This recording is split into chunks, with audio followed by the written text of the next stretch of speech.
saya akan menunjukkan kepada Anda cara meningkatkan oksigen dengan teknik pernapasan sederhana.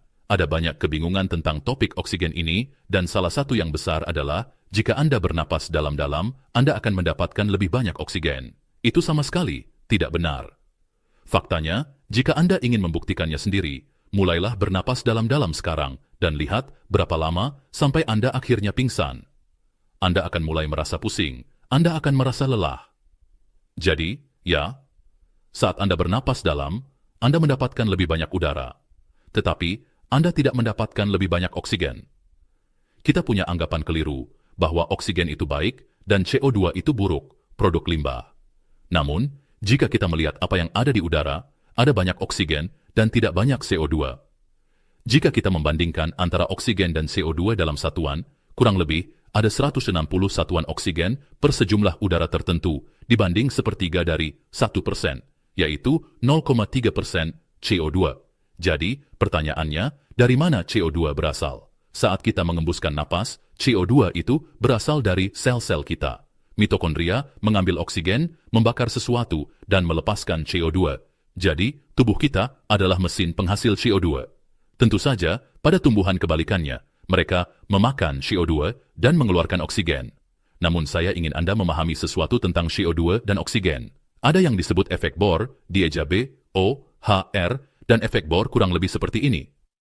Oksigen tidak akan dilepaskan dari sel darah merah Anda kecuali Anda memiliki cukup CO2. Jumlah oksigen yang dilepaskan dari darah ke dalam sel Anda bergantung pada CO2. Jika Anda bernapas sangat banyak, bukan, dan Anda tidak mampu mempertahankan cukup CO2, di sana Anda akan mendapatkan terlalu banyak oksigen. Terlalu banyak oksigen sangat merusak tubuh. Jika Anda memberikan oksigen murni kepada bayi, Anda sebenarnya dapat menyebabkan kebutaan. Anda bisa memicu kejang epilepsi. Anda bisa menyebabkan bayi itu koma. Terjadi banyak oksidasi ketika oksigen berlebihan, dan inilah sebabnya bernapas dalam-dalam bukan cara terbaik untuk mendapatkan banyak oksigen dan relaksasi. Siapapun yang berada dalam keadaan panik akan mengalami hiperventilasi. Mereka akan bernapas berlebihan, berusaha mendapatkan lebih banyak udara, dan ini sangat berlawanan dengan intuisi, karena mereka justru akan mendapatkan lebih sedikit udara. Ada yang disebut hiperventilasi akut dan hiperventilasi kronis, dan banyak orang berada pada fase kronis ini. Kita tahu tentang hiperventilasi akut saat Anda mengalami serangan panik dan bernapas berlebihan, serta merasa tidak enak badan. Saya ingin meningkatkan kesadaran Anda tentang kondisi lain yang disebut hiperventilasi kronis. Nama lain untuk kondisi ini adalah sindrom karbon dioksida.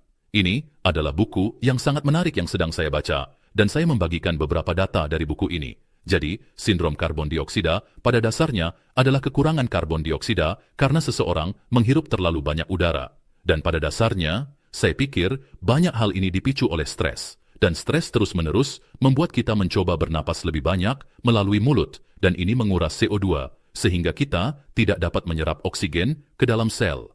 Dan ini menimbulkan masalah pada jantung, stres pada jantung. Ini menciptakan kondisi hipoksia, yaitu kekurangan oksigen. Ini menyebabkan kelelahan, insomnia, kedutan otot, dan gejala lain, yaitu peningkatan histamin. Yang menarik, bahwa jumlah CO2 yang rendah akan meningkatkan histamin, yang akan menyebabkan hidung tersumbat.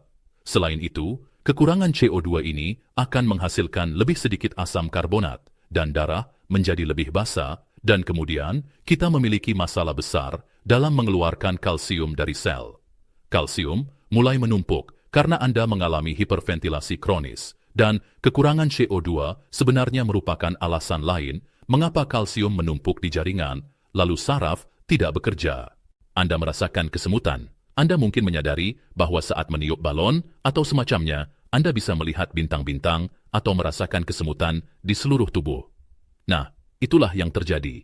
pH darah Anda berubah. Jadi, seperti perokok yang kekurangan oksigen di sel-selnya, ketika Anda mendapatkan terlalu banyak udara, Anda juga mengalami kekurangan oksigen lebih dalam di sel. Sekarang, ada cukup oksigen yang terperangkap di sel darah merah Anda, tetapi tidak dilepaskan, yang akan membuat Anda mencoba bernapas lebih banyak, dan seluruh siklus itu terus berputar. Sekarang ada solusi yang sangat sederhana untuk memperbaiki masalah ini dan melatih tubuh Anda bernapas dengan cara tertentu agar oksigen masuk hingga ke dalam sel untuk menyelesaikan banyak masalah kesehatan yang mungkin bahkan tidak Anda kaitkan dengan masalah kekurangan CO2 ini.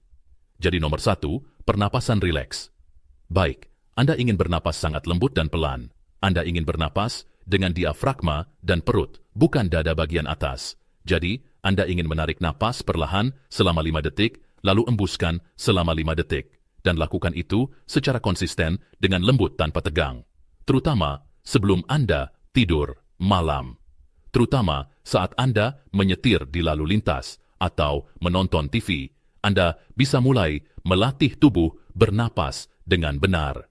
Karena saat seseorang berada di bawah stres, mereka cenderung metode pernapasan ini adalah satu hal yang bisa Anda kendalikan dan yang dapat mengubah seluruh fisiologi Anda. Anda bisa menarik diri dari mode stres, simpatis, fight or flight. Dan sebagai informasi, saya melakukan ini setiap malam sebelum tidur.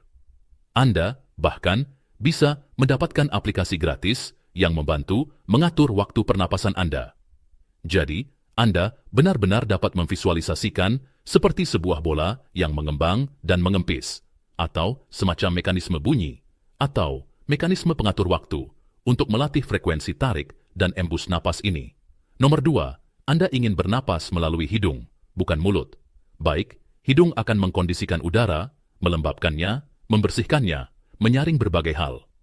Setiap jam, Anda menghirup sekitar 500 liter udara, dan jika melalui hidung, Anda akan mendapatkan kualitas udara yang jauh lebih baik daripada melalui mulut.